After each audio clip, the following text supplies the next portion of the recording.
이사야 19장 19절에서 25절 말씀입니다.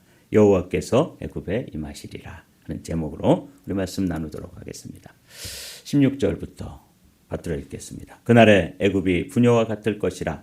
그들이 만군의 여호와께서 흔드시는 손이 그들 위에 흔들림으로 말미암아 떨며 두려워할 것이며, 유다의 왕은 애굽의 두려움이 되리니 이는 만군의 여호와께서 애굽에 대하여 정하신 계획으로 말미암음이라. 그 소문을 듣는 자마다 떨리라. 우리가 이제 그 지도를 좀 보면 이번에는 애굽에 관한 말씀이죠. 어제는 구스에 관한 말씀이었는데, 이렇게 이스라엘 주변의 여러 나라들, 그러니까 선택된 백성이 아니라 이방 나라라고 볼 수 있죠. 그 중에서 오늘은 애굽에 대해서 주시는 말씀이에요. 이 말씀을 보면 애굽이 부녀와 같을 것이라. 방금 우리가 살펴본 것처럼 그날의 애굽이 부녀와 같을 것이라 그렇게 말씀하시잖아요. 이 부녀와 같다는 말은 전쟁을 수행하는 데 있어서 두려움에 사로잡혀 있는 그런 상황을 묘사하는 거예요. 여기서 부녀는 이제 임산한 임산부가 그 출산을 하기 위해서 이제 준비를 하는데, 여러분들 다 자녀를 낳아 보셔서 아시죠? 왠지 이 아이를 낳는데 두려움이 있잖아요. 생명을 낳는 기쁨도 있지만 뭐 이 아이를 낳다가 혹시 또 잘못되진 않을까, 또 그 아이를 낳을 때 한 번도 경험해 보지 못한 그런 출산을 해야 되니까 뭐 두려운 마음, 불안한 마음, 이런 거 있죠. 전쟁을 하는 나라가 이 부녀와 같으면 어떻게 되겠어요? 전쟁 수행 능력이 없는 거죠. 아기를 뵌 여인이 전쟁을 할 수 없잖아요. 애굽에 원래는 강국이었고 아주 그 당시에 또 중동 일대를 또 장악하고 호령하던 그런 강대국이었죠. 그런데 언젠가 때가 되면 부녀와 같이 될 것이다. 그래서 오늘은 요 그날에라고 하는 요 말씀이 계속 반복되어지는데, 그걸 따라서 특별히 오늘은 애굽이라고 하는 강대국이 어떻게 멸망할 것이고 그리고 또 회복될 것인가. 오늘은 회복에 초점이 맞춰 있는 말씀이 16절부터 그 후반부 25절까지의 말씀인데, 그걸 살펴보도록 하죠. 그날에 애굽 땅에 가나안 방언을 말하며 만군의 여호와를 가리켜 맹세하는 5 성읍이 있을 것이며 그중 하나를 멸망의 성읍이라 칭하리라. 이 참 오늘은 그날에, 이거는 메시아의 왕국이 임하는 때, 그러니까 이사야가 꿈꾸던 메시아의 왕국이 임했을 때 그렇게 강력하던 애굽이 돌아와서 하나님의 백성이 된다는 그런 이상이에요. 그러니까 이건 정말 꿈 같은 말씀이잖아요. 그런데 그날에 애굽이 그렇게 힘이 있고 이 히브리 사람들을 430년 동안이나 압제하고 그러던 강대국이었는데, 이제는 부녀와 같고, 임산한 여인이 뭐 어떻게 자기 몸 하나도 추스리기 힘든데 전쟁을 하고 다른 나라를 다스리고 뭐 압제하고 그럴 힘이 없잖아요. 부녀와 같을 것이고, 그들이 언어를 사용하는데 가나안 방언을 말한다. 이 가나안 방언이라는 게 학자들이 입을 모아서 이건 히브리 사람들의 말을 한다는 거예요. 원래 이 애굽이 문명의 4대 문명의 발상지잖아요.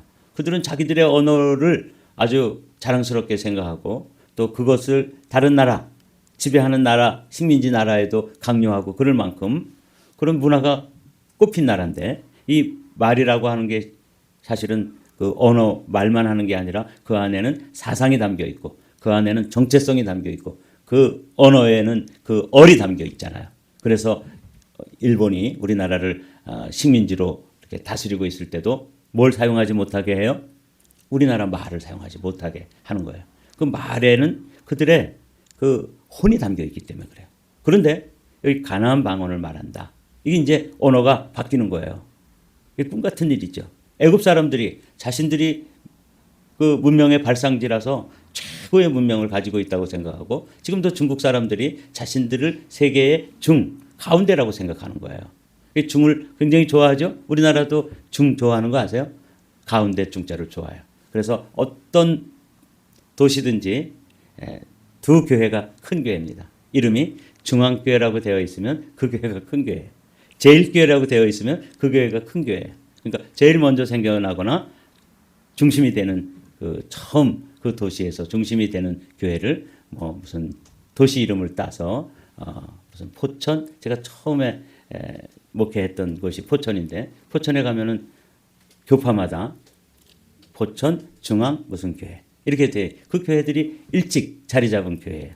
중국이라는 나라도 황하 문명이 발달하니까 자신들이 이 동북아 일대에서 중심이 되는 국가다. 그래서 중국이라고 부르는 거예요. 이 애굽도 마찬가지죠. 그런데 그 나라가 이제 언어를 사용하는데 가나안 언어를, 히브리 나라 말을 사용하겠다. 이 히브리 나라 말을 사용한다는 말은 이제 우리가 천국에 가면 지금의 이스라엘 나라 말을 하는 게 아니라 천국의 말을 하게 될 거예요. 지금도 우리가 천국의 말을 하는 거 아세요? 방언을 하잖아요. 이게 천국의 말이에요. 마귀도 못 알아듣고 우리도 잘 못 알아듣고 누구만 알아들어요? 내 영과 하나님의 영만 알아들었어요. 이런 언어가 이제 천국 언어잖아요. 근데 그날에 천년왕국과 같은 그 메시아 왕국이 이루어지면 말이 바뀌는데 가나안 방언을 말하며, 근데 너무 아주 가슴 아픈 이야기가 있어요. 만군의 여호와를 가리켜 맹세하는 5 성읍이 있을 것이다 그랬잖아요. 이 이집트에는 성읍이 몇 개나 있는지 아세요? 제가 왜 5 성읍이라 그랬을까? 그래서 찾아봤는데 그 고대 이집트에는 성읍이 3만 개 이상이 됐대요. 그런데 구원받는 성읍은 몇 개밖에 안 된다는 거예요. 극소수라는 거예요. 야, 이런 말씀은 사실 뜻을 알고 나면 머리가 쭈뼛해져요. 3만 개 이상의 성읍에 하나님의 능력이 임해서 그들에게 주변의 성읍들이 막 멸망하고 심판받고 망하는 모습들을 다 보았는데도 불구하고 그 중에서 하나님께로 돌아오는 사람들의 숫자는 3만 분의 5밖에 안 된다는 거죠. 그러니까 이 마지막 시대에도 구원받는 사람들의 숫자는 극소수예요. 목회자들 중에서도 또 구원의 반열에 드는 사람들은 소수일 것이다. 이런 생각을 하게 하는 말씀이에요. 5 성읍이 있을 것이며 그 중 하나를 멸망의 성읍이라고 칭하리라. 그 5 성읍이 주께로 돌아오는데 그 중에 하나는 이 멸망의 성읍은 무슨 뜻이냐면 태양의 성읍이다. 그런 뜻이에요. 이집트는 태양신을 섬기잖아요. 그래서 바로라고 하는 게 정확하게 발음하면 파라오인데, 이 파라오라는 것은 the son of sun이에요. 태양의 아들이다. 그런 뜻이거든요. 그 태양의 신을 무너뜨리는 그런 성읍이 될 것이다. 이게 이제 근데 그렇게 자기들이 대대로 믿던 그 태양신을 무너뜨리고 하나님께로 완전히 돌아오는, 다른 성읍들이 다 망하는 걸 보면서 야, 이거 하나님께로 돌아가야지만 살 길이 열리겠구나. 그래서 돌아오는 성읍이 5 성읍밖에 안 된다는 거예요. 그날에, 오늘의 주제가 그날에 여호와 하나님이 임하시는 그날. 이 그날은 2가지 의미가 들어있다 그랬죠. 구원받은 백성들에게는 구원의 날이고 심판받는 백성들에게는 멸망의 날입니다. 그날에 5 성읍밖에 못 온다. 제가 이 구절에 멈추어서서 많은 생각을 했습니다. 그렇겠구나. 여기 교회가 얼마나 많아요. 이민교회들. 백인들 교회, 히스패닉 교회, 일본 교회, 중국 교회, 한국 교회, 많은 교회들이 있는데 그 애굽이라고 하는 큰 대국에서 겨우 5개 마을 정도가 구원받는다는 거죠. 우리나라에도 지금은 인천공항이지만 예전에 김포공항에서 내려갈 그 비행기 타고 이제 착륙할 때 보면 그냥 십자가의 숫자가 진짜 막 얼마나 많아요. 그죠? 네온 사인으로 해서 빨간 십자가가 그냥 온 서울을 덮고 있잖아요. 방방곡곡을 덮고 있잖아요. 근데 그 중에서 구원받을 숫자는 5 성읍밖에 안 된다. 이 5은 작다 그런 뜻이에요. 극소수다 그런 의미가 들어있는 것이죠. 여러분, 이런 구절을 우리가 보면서 정말 깨어나야 돼요. 그날에 또 나오죠. 19절부터 20절에 또 3번째 그날에가 나오는데, 애굽 땅 중앙에는 여호와를 위하여 제단이 있겠고 그 변경에는 여호와를 위하여 기둥이 있을 것이요, 이것이 애굽 땅에서 만군의 여호와를 위하여 징조와 증거가 되리니 이는 그들이 그 압박하는 자들로 말미암아 여호와께 부르짖고 여호와께서는 그들에게 한 구원자이자 보호자를 보내사 그들을 건지실 것입니다. 그래서 여기서 메시아를 다시 한번 예언하고 그들에게도 메시아가, 이 구원자, 보호자가 소망이 될 것이다. 누구에게까지? 그 애굽 사람들, 이방인의 대표자잖아요. 여기서 이제 애굽이 나오고 아수르가 오늘 나오는데 이 사람들은 과거에 이 유대인들을 압제했던 사람의 대표자가 애굽. 그리고 지금 이사야가 막 선지 활동을 할 때 강력하게 그 당시에 그 중동 일대를 또 호령하던 나라가 아수르. 이 두 나라가 다 하나님의 능력에 의해서 하나님의 백성들이 된다. 그런데 그 이방 나라에서 구원받는 숫자는 5성읍 정도밖에 안 된다. 이걸 지금 이야기하는 거예요. 여호와께서 자기를 애굽에 알게 하시리니 그날에 애굽이 여호와를 알고 제물과 예물을 그에게 드리고 경배할 것이요 여호와께 서원하고 그대로 행하리라. 여호와께서 애굽을 치실지라도 치시고는 고치실 것이므로 그들이 여호와께로 돌아올 것이라. 여호와께서 그들의 간구함을 들으시고 그들을 고쳐 주시리라. 그러니까 이 이사야 19장이 25절로 되어 있는데 15절까지는 그들이 심판받을 것에 대해서, 그래서 치신다 이런 말씀이 나오죠. 때로는 하나님께서 치십니다. 우리 하나님의 자녀들도 치시잖아요. 그래서 이 치시는데 그냥 끝까지 죽으라고 치시는 게 아니라 사실은 때리실 때, 또 매를 드실 때, 징계하실 때 어떻게 하시려고 그러는 거예요? 고치시려고 그래요. 뭔가를 고치시는 거예요. 요거를 잘 아셔야 돼요.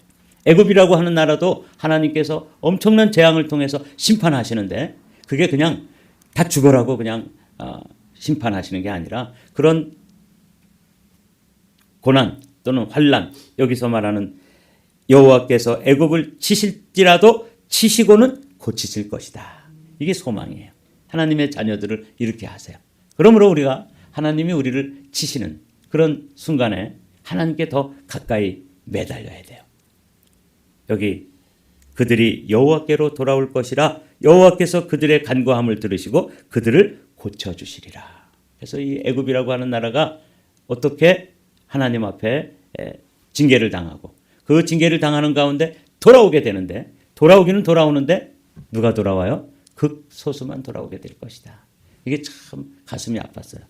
애굽이라고 하는 큰 대국에 3만 개 이상의 도시가 있었는데 뭐 지금처럼 이런 LA라든지 뉴욕이라든지 이런 도시 말고 작은 성읍들 있잖아요. 이게 3만 개 이상의 성읍들이 있었는데 그중에 5개만 돌아온다고 지금 이사야가 이야기하는 걸 보면서 저는 아주 큰 충격을 받았어요. 그렇겠구나. 지금으로 말하면 미국인데 미국의 5개 교회만 구원받는다고 한번 생각해 보십시오. 이게 얼마나 두려운 말씀입니까? 이 애굽이라는 나라가 지금도 큰 나라지만 그렇게 큰 대국이었잖아요. 그래서 번성해가지고 그 성읍들이 그렇게 수만 개가 됐는데 그중에 5개만 돌아올 것이다. 돌아오는 자, 남는 자, 남은 자라 그랬죠. 렘넌트. 이게 중요한 거예요. 23절에 또 그날에 그렇게 돼 있죠. 말씀드린 것처럼 여기 또 아수르라고 하는 나라가 등장하는데 이 애굽은 과거에 유대인들을 압제하고 괴롭혔던 나라. 그리고 아수르는 현재형으로 유대 나라의 위협이 되고 또 두려움의 대상이 아수르예요. 이 두 나라를 하나님께서 어떻게 치시고 어떻게 심판하시고 그 중에 일부가 돌아올 것이다 하는 것을 지금 이 이사야 선지자를 통해서 예언해 주시는 것인데, 이것을 듣는 유대인들은 뭘 깨달아야 되냐면, 우리가 옛날에 그렇게 강력한 애굽 사람들, 그리고 지금 두려움의 대상인 아수르 사람들, 이 사람들도 다 하나님의 장중에 들어있구나. 예전에 드라마 중에서 이 손 안에 있소이다. 그거 한명회라고 하는 사람이 조선 천지를 이 손 안에 있소이다. 그렇게 크게 큰 소리 치던 재상이 있었잖아요. 그것처럼 하나님의 장중에 그런 예전의 애굽이라든지 현재의 아수르라든지 여기도 다 하나님의 심판의 대상이고 그 심판받는 중에 돌아올 사람들이 있다. 그걸 이야기하는 거죠. 그날에 애굽에서 아수르를 통하는 대로가 있어 아수르 사람은 애굽으로 가겠고 애굽 사람은 아수르로 갈 것이며 애굽 사람이 아수르 사람과 함께 경배하리라. 그 중에 경배하는 사람들이 나타나는 거예요. 이 사람들 중에 이제 우리도 들어있는 거죠. 우리도 애굽 사람이나 마찬가지고 아수르 사람이나 마찬가지고 우리도 사실은 이방인이잖아요. 그 중에 정말 소수만이 돌아오고 많은 사람들이 돌아와서 지금 한국에도 기독교인들이 많은데 그 중에서 진짜 하나님 나라까지 들어가서 이 메시아 왕국에 참여할 사람들은 5성읍밖에 안 된다는 거죠. 주님께서도 그렇게 말씀하셨죠. 종류가 이 세상에는 밭이 종류가 있는데 돌짝밭도 있고 가시덩굴밭도 있고 길가와 같은 밭도 있고, 근데 옥토와 같은 밭이 있잖아요. 이 옥토밭은 나머지 75%는 사실은 밭이지만 씨앗과 열매, 씨앗이 떨어짐에도 불구하고 열매를 맺지 못하는 밭이에요.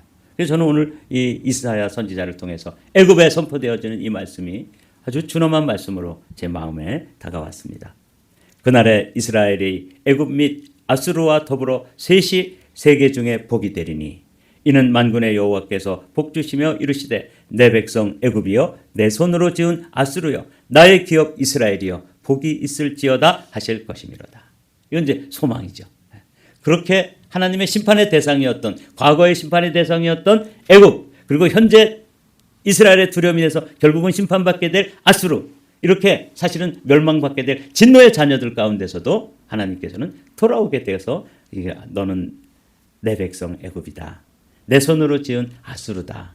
그리고 이스라엘은 원래 선택된 백성이니까 그 중에서도 또 돌아온 사람들, 이 사람들이 구원받는 사람들이에요.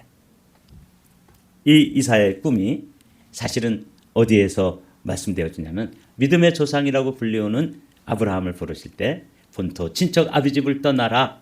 그러면 내가 너로 큰 민족을 이루고 내게 복을 주어 내 이름을 창대하게 하리니 너는 복이 될지라. 이 말씀이 메시아 왕국에서 이루어지는 거예요. 너를 축복하는 자에게는 내가 복을 내리고 너를 저주하는 자에게는 내가 저주하리니 땅의 모든 족속이 너로 말미암아 복을 받을 것이라.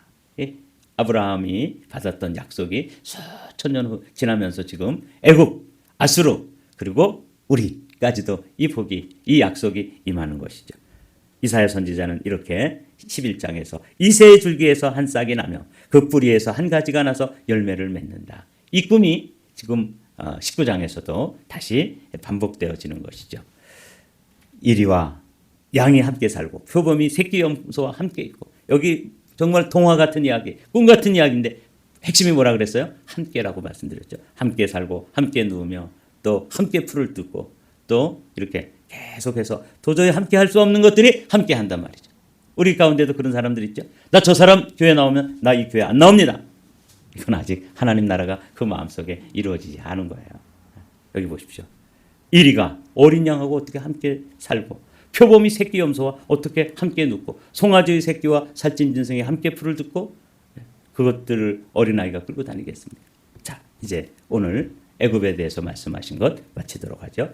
그날에 이스라엘이 애굽 및 아수르와 더불어 셋이 세계 중에 복이 되리니 이는 만군의 여호와께서 복 주시며 이르시되 내 백성 애굽이여 내 손으로 지은 아수르여 나의 기업이 이스라엘이여 복이 있을지어다 하실 것입니다. 그렇습니다. 애굽, 아수르, 히브리 사람들, 이거 함께 할 수 없는 사람들이에요. 서로 원수예요.